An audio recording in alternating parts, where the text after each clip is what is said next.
Hi, today we're going to talk about short and long adjectives. They are very important in English. They depend on the number of syllables. So this is pretty easy, I think. First, let's talk about what a syllable is. A syllable is the division of one word. For example, big has one syllable.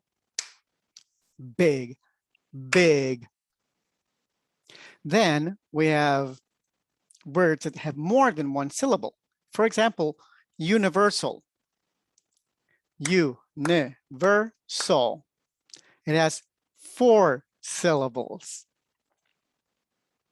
So what is this all about? In English, we divide adjectives into 2 categories.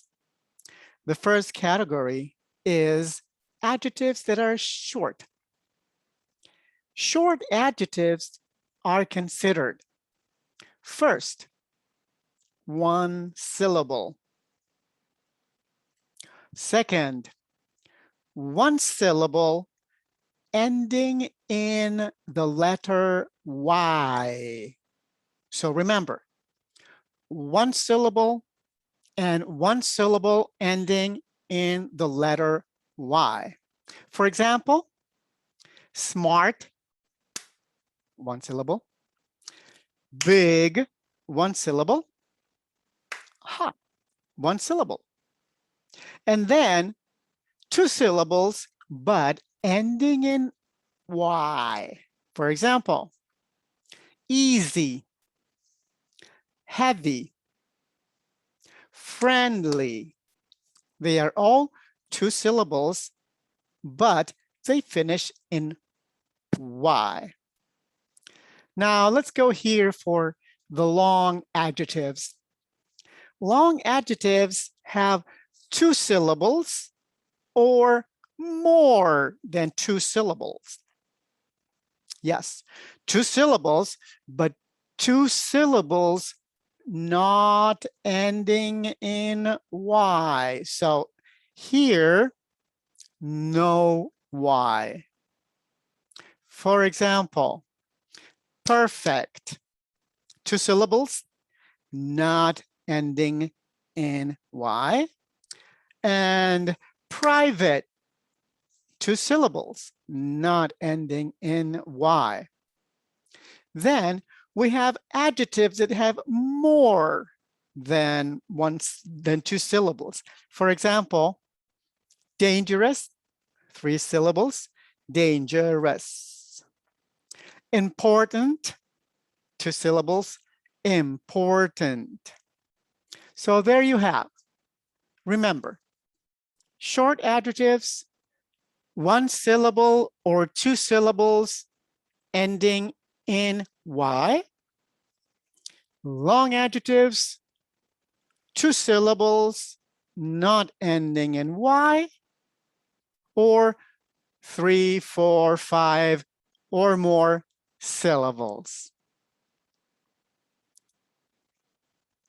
Here are some examples of short and long adjectives. I have long here. So, tall, easy, cheap, fast, big, ugly, old, slow, new, short, small. Let's go with the long ones. Interesting, expensive, beautiful, difficult, boring. I hope this lesson is not being boring for you. For example, let's compare these 2 cars. We have the Mercedes and we have the Fiat Panda. We can compare these 2 cars and see their quality. Let's talk about the price. So, what is different in the price of these 2 cars? Well, one and the other do not have the same price. So I can use an adjective to express this different price. For example, I can use a long adjective, expensive. Expensive. It's a long adjective because I have 3 syllables.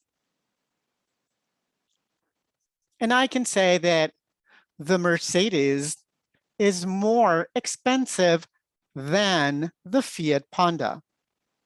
The Mercedes is more expensive than the Fiat Panda.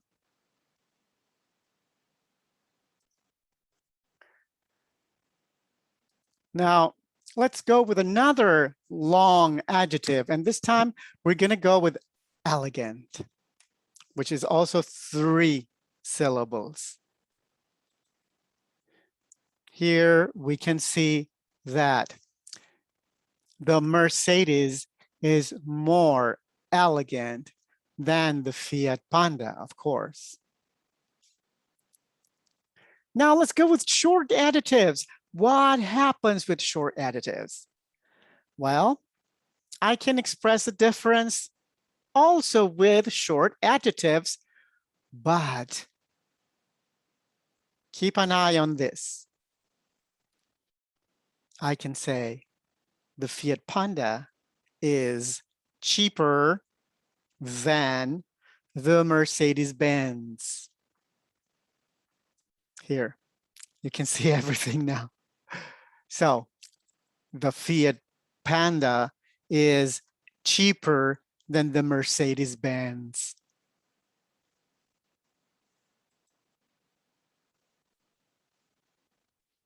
Another way to express the differences with a short adjective is using small.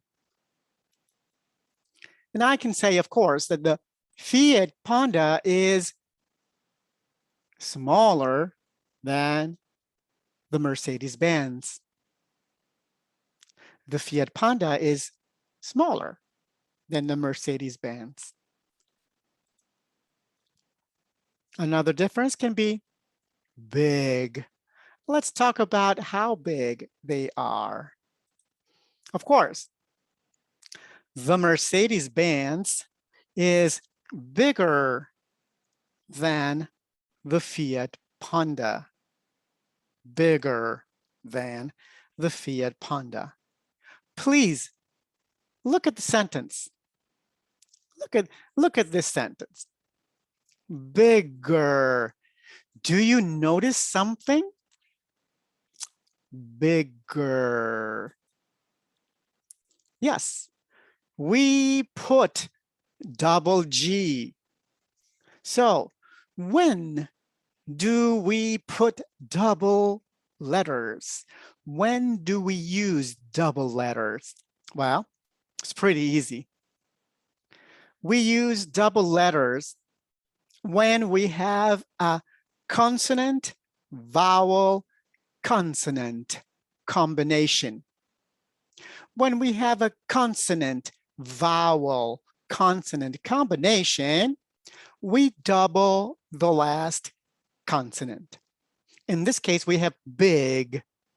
So B, consonant, I, vowel, G, consonant. So we double the G and we say bigger than.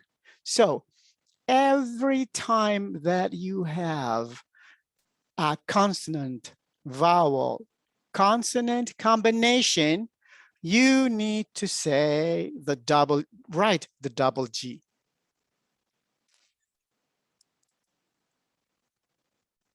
But remember, this is not Italian. In English, we never pronounce the double consonants. So we say bigger and not bigger. We say smaller, for example, and not smaller. Happier and not happier. So don't double your consonants. Now, let's practice comparing people and things. So here's Paul, 55, and Myra, 18. We can use two short adjectives to compare this father and daughter. We can use old or young. Okay, I'll give you time. I'll give you time. So tell me, compare Paul and Myra using old and young. I'm listening.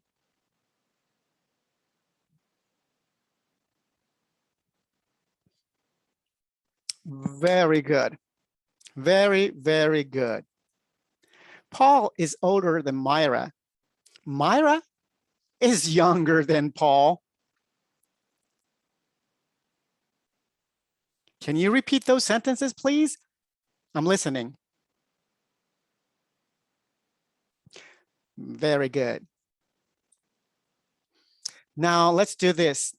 We have now winter and summer, and we have the adjectives hot and cold, or vice versa. Okay, now please try to make yourself the sentences. Uh-huh. Uh-huh. Super. Very good. You get it. You get it. So winter is colder than summer, and summer is hotter than winter. So just to sum it all up, for short adjectives, you use comparatives with the adjective and er, just like there. With long adjectives, you use more plus the adjective and than. So as with everything in English, there's always some exception. In this case, we have irregular comparatives for good, bad, and far. In the case of good, we have better.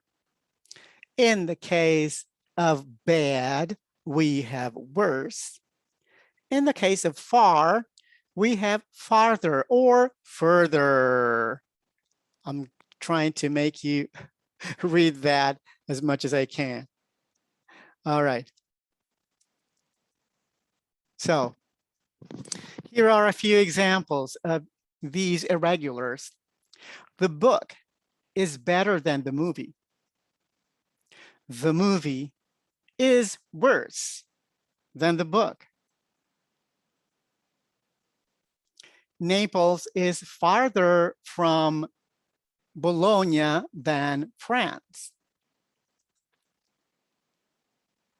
Some considerations about far and near.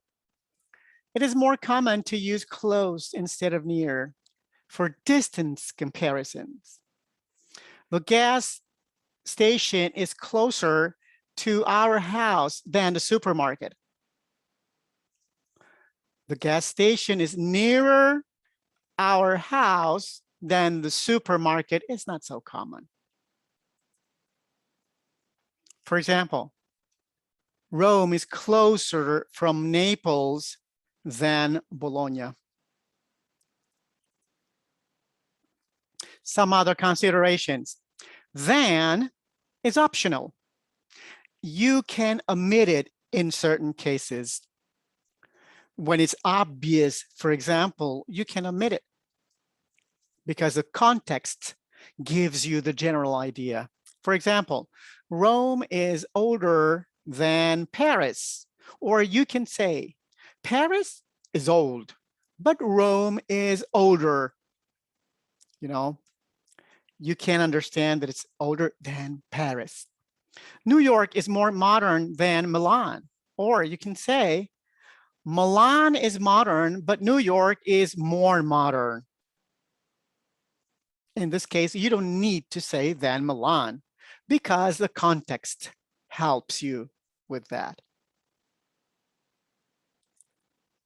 And that's the end of my little talk and presentation about comparatives. Hope everything is clearer now.